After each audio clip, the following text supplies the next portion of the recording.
L'amour, c'est quelque chose d'irrationnel, c'est quelque chose qui échappe totalement au contrôle de la raison. L'amour est irrationnel par essence, on pourrait même dire déraisonnable par essence. L'amour nous pousse à faire des choses que nous ne ferions pas si nous n'étions pas amoureux. On dit d'ailleurs qu'on est fou amoureux quand ce sentiment prend une forme particulièrement intense, et l'expression même « tomber amoureux » montre bien que l'amour peut être comparé à une chute de la raison, à une chute du contrôle. Et ça, évidemment, ça nous fait tout de suite penser à ce que disaient les stoïciens sur la nécessité pour la raison de garder le contrôle sur les sentiments et les émotions. Donc l'amour est irrationnel par essence, et ça va même encore plus loin, parce que quand on aime quelqu'un, on ne comprend pas vraiment ce qui nous arrive, on ne comprend pas vraiment ce qui se passe en nous. Ça peut prendre la forme d'une expérience quasi mystique, pour le coup, mystique au sens étymologique du terme, c'est-à-dire de mystérieux. Et c'est vrai que l'amour est un mystère, parce qu'il échappe à toute tentative de rationalisation, il échappe à toute logique intellectuelle, et ce n'est pas pour rien que l'amour a nourri l'art et la littérature depuis des milliers d'années.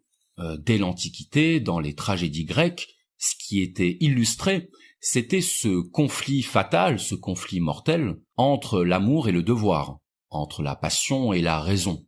Et on a vu des empires s'effondrer, on a vu des guerres déclenchées au nom de l'amour, et contre toute raison.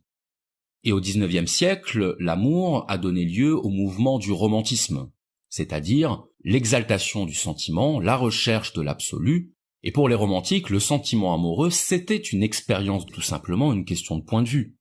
Un point de vue extérieur, par définition, il n'est pas impliqué, il n'est pas engagé sentimentalement, comme peut l'être la personne amoureuse.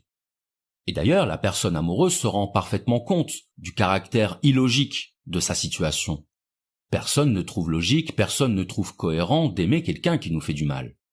Mais c'est simplement le constat d'un sentiment que l'on ne peut pas repousser, dont on ne peut pas s'extraire.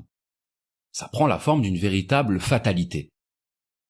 Donc la première raison pour laquelle on peut dire que l'amour est quelque chose d'irrationnel, c'est parce que l'amour fait plier la raison. C'est parce que l'amour ôte à la raison son pouvoir de décision.